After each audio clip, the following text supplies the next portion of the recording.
ನಾನು ನೋಡಿ ಸರ್, ಅದರಲ್ಲಿ ಗ್ಯಾಸ್ ಅನ್ನ ಕಡಿಮೆ ರೇಟಿಗೆ ಮಹಿಳೆ ಬಡ ಕುಟುಂಬಗಳಿಗೆ ಗ್ಯಾಸ್ ಅನ್ನ ಕಡಿಮೆ ರೇಟಿಗೆ ಕೊಡ್ತೀವಿ ಅಂತ ಹೇಳಿದ್ದಾರೆ.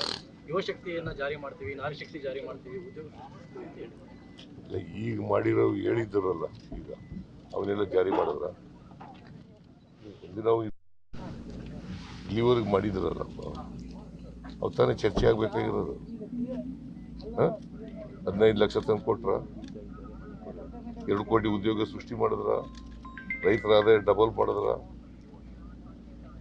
ಮೇಕ್ ಇನ್ ಇಂಡಿಯಾ ಮಾಡಿದ್ರ,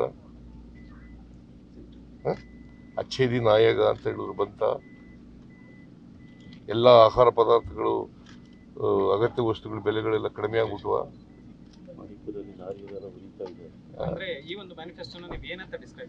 ಇಲ್ಲ, ಅವರು ಹೇಳ್ತಾರೆ. ಈಗ ಕರ್ನಾಟಕದಲ್ಲಿ 2018ರಲ್ಲಿ ಬಿಜೆಪಿಯವರು 600 ಭರವಸೆಗಳನ್ನು ಕೊಟ್ಟರು, 60 ಭರವಸೆಗಳನ್ನು ಈಡೇರಿಸ್ತಾರೆ. ಇದರಿಂದ ಅವರು ಭರವಸೆಗಳು ಯಾವತ್ತೂ ಈಡೇರಿಸಿಲ್ಲ, ಮುಂದೇನೂ ಈಡೇರಿಸಲ್ಲ. ಪ್ರಪಂಚದಾದ್ಯಂತ ರಾಮಾಯಣ ಹಬ್ಬ ಮಾಡ್ತೀವಿ ಅಂತ ಹೇಳಿದ್ದಾರೆ, ಮತ್ತೆ ಅಯೋಧ್ಯೆ ಅಭಿವೃದ್ಧಿ ಇನ್ನಷ್ಟು ಆಗುತ್ತೆ ಅಂತ ನಾನೀಗ ಅದ್ರ ಬಗ್ಗೆ ನೋಡಿಲ್ಲ, ನಾನು ಈಗ ನೋಡ್ಬಿಟ್ಟು ಕಮೆಂಟ್ ಮಾಡ್ತೀನಿ. ಪ್ರವಾಸೋದ್ಯಮಕ್ಕೆ ಹೆಚ್ಚು ಒತ್ತು ಕೊಡ್ತೀವಿ ಅಂತ ಹೇಳ್ತಾರೆ. ಬುಲೆಟ್ ಟ್ರೈನ್ಗಳು ತರ್ತೀವಿ ದೇಶಾದ್ಯಂತ. ಇಲ್ಲಪ್ಪ, 10 ವರ್ಷ ಆಯ್ತಲ್ಲ. ಈಗ 10 ವರ್ಷದಲ್ಲಿ ಏನು ಮಾಡಿದ್ದೀರಿ ಅನ್ನೋದು ಹೇಳಬೇಕು, ಆಮೇಲೆ ಮುಂದೆ ಮಾಡ್ತೀವಿ ಅನ್ನೋದು ಹೇಳೋದು. ಈಗ 10 ಇಯರ್ಸ್ ಪ್ರಧಾನಮಂತ್ರಿ ಆಗಿದ್ರಲ್ಲಪ್ಪ, ಈ ದೇಶದಲ್ಲಿ 10 ವರ್ಷಗಳಲ್ಲಿ ಏನು ಮಾಡಿದ್ದೀನಿ ಅದರ ಅವಲೋಕನ ಆಗಬೇಕಲ್ಲ. ಅದಾದ್ಮೇಲೆ ಮುಂದೆ ಏನು ಮಾಡ್ತೀವಿ ಅಂತ ಹೇಳೋದು.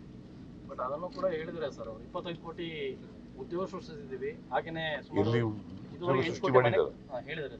ನಿನಗೆ ಸಿಗ್ತಕ್ಕ ಉದ್ಯೋಗ ಅವ್ರು ಹೇಳಿರೋದು ಬೇರೆಯಪ್ಪ. ನಿಮ್ಗೆ ಸಿಕ್ಕಿದೆಯಾ ಯುವಕರಿಗೆ ಉದ್ಯೋಗ? ನಿರುದ್ಯೋಗದ ಸಮಸ್ಯೆ ಜಾಸ್ತಿ ಆಗಿದೆಯೋ ಕಡಿಮೆ ಆಗಿದೆಯೋ? ಇವ್ರು ಬಂದ್ಮೇಲೆ ನಿರುದ್ಯೋಗದ ಸಮಸ್ಯೆ ಜಾಸ್ತಿ ಆಯ್ತು. ಮತ್ತೆ ಉದ್ಯೋಗ 21 ಕೋಟಿ ಉದ್ಯೋಗ ಯಾರು ಕೊಟ್ರು? ಸರ್, ಹೇಳಿ. ಶ್ರೀನಿವಾಸ್ ಪ್ರಸಾದ್ ಅವ್ರ ಮನೆಗೆ ನೀವು ಸೋಲಿನ ಭಯದಿಂದ ಹೋದ್ರಿ ಅಂತ ಬಿಟ್ಟು ಪ್ರಹ್ಲಾದ್ ಜೋಶಿ ಅವರು ಹೇಳಿದ್ರು. ನೀವು ಶ್ರೀನಿವಾಸ್ ಪ್ರಸಾದ್ ಅವ್ರ ಮನೆಗೆ ಸೋಲಿನ ಭಯ ಇದ್ದ ಕಾರಣಕ್ಕೆ ಆ ಭಾಗದಲ್ಲಿ ಹೋದ್ರಿ, ಅವ್ರ ಮನೆ ಬಾಗ್ಲಿಗೆ ಹೋಗ್ಬೇಕಾಯ್ತು ಅಂತ. ನಾನು ಶ್ರೀನಿವಾಸ್ ಪ್ರಸಾದ್ ಸಮಕಾಲೀನರು ರಾಜಕೀಯದಲ್ಲಿ. ಅವರು 74ರಲ್ಲೇ ಅಸೆಂಬ್ಲಿ ನಿಂತಿದ್ರು, ನಾನು 78ರಲ್ಲಿ ಕಲಾಪ ಒಟ್ಟಿಗೆ ರಾಜಕೀಯ ಮಾಡಿದ್ದೀವಿ. ಜನತಾ ಪಾರ್ಟಿನವ್ರು ಮಾಡಿದ್ರು, ಕಾಂಗ್ರೆಸ್ನವ್ರು ಮಾಡಿದ್ರು, ದೀರ್ಘಕಾಲದ ಸ್ನೇಹಿತ. ಅವರು ರಾಜಕೀಯದಿಂದ ನಿವೃತ್ತಿಯಾಗಿದ್ದೀವಿ ಅಂತ ಹೇಳಿದ್ದಾರೆ. ನಾನು ಯಾವ ಪಕ್ಷಕ್ಕೂ ಬೆಂಬಲ ಕೊಡಲ್ಲ ಅಂತ ಹೇಳಿದ್ದಾರೆ. ನಾನು ಇಂಥ ಸಂದರ್ಭದಲ್ಲಿ ಹೋಗಿ ಭೇಟಿ ಮಾಡಿರೋದು ಅವ್ರನ್ನ, ಅವ್ರ ಆರೋಗ್ಯ ವಿಚಾರಣೆ ಮಾಡಕ್ಕೆ ಹೋಗಿ. ಇಲ್ಲಿ ದೇವೇಗೌಡರ ಬಗ್ಗೆ ಮಾತಾಡಲ್ಲ ನಾವು. ಕಾಂಗ್ರೆಸ್ ಸರ್ಕಾರದ ಉಚಿತ ಭಾಗ್ಯಗಳ ಬಗ್ಗೆ ಕುಮಾರಸ್ವಾಮಿ ಅವರು ನಿನ್ನೆ ಸ್ಟೇಟ್ಮೆಂಟ್ ಕೊಟ್ಟಿದ್ದಾರೆ. ಈ ಭಾಗ್ಯಗಳಿಂದಾಗಿ ಹೆಣ್ಣುಮಕ್ಕಳು, ಬಡ ಹೆಣ್ಣುಮಕ್ಕಳು ದಾರಿ ತಪ್ಪಿದ್ದಾರೆ ಅಂತ ಸ್ಟೇಟ್ಮೆಂಟ್ ಕೊಟ್ಟಿದ್ದಾರೆ. ಅವ್ರ ಮನಸ್ಥಿತಿ ನಿಮ್ಗೆ ಅರ್ಥ ಆಯ್ತಲ್ವ? ಏನು ದಾರಿ ತಪ್ಪಿದ್ದಾರೆ ಅಂದ್ರೆ ಏನು? ಹೆಣ್ಮಕ್ಳ ಬಗ್ಗೆ ಅವ್ರಿಗೆ ಇರ್ತಕ್ಕಂಥ ಭಾವನೆ ಹೇಗಿದೆ ಅನ್ನೋದು ಗೊತ್ತಾಯ್ತಲ್ಲ. ದಾರಿ ತಪ್ಪಿದ್ದಾರೆ ಅಂದ್ರೆ ಏನಯ್ಯ? ಸ್ವಲ್ಪ ನೀವೇನಂತ ಅರ್ಥ ಮಾಡ್ಕೊಂಡಿದ್ದೀರಿ? ನಾನು ರಾಜಕೀಯವಾಗಿ ಅರ್ಥ ಮಾಡ್ಕೊಳ್ಳೋದು ಬೇರೆ, ನೀವೇನಂತ ಅರ್ಥ ಮಾಡ್ಕೊಂಡಿದ್ದೀರಪ್ಪ ದಾರಿ ತಪ್ಪವ್ರೆ ಅಂತ ಹೇಳಿದ್ರೆ? ಮತ್ತೆ ಒಬ್ಬ 2 ಸಾರಿ ಚೀಫ್ ಮಿನಿಸ್ಟರ್ ಆಗಿದ್ದವ್ರು ಈ ಥರ ಹೆಣ್ಮಕ್ಳ ಬಗ್ಗೆ ಮಾತಾಡಿದ್ರೆ ಜನ ಸಹಿಸ್ಕೊತಾರ ಇದನ್ನ? ಹೇಳಿ ನೀವೇ.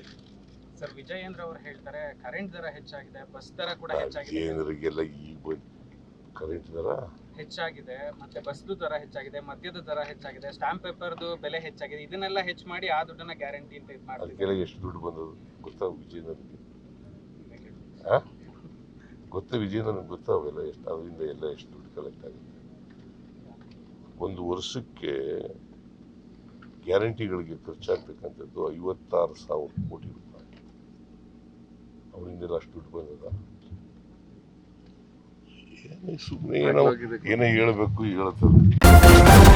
ನ್ಯೂಸ್ ಫಸ್ಟ್, ನಿರ್ಭೀತಿಯಿಂದ ನಿಮ್ಮ ಪರವಾಗಿ.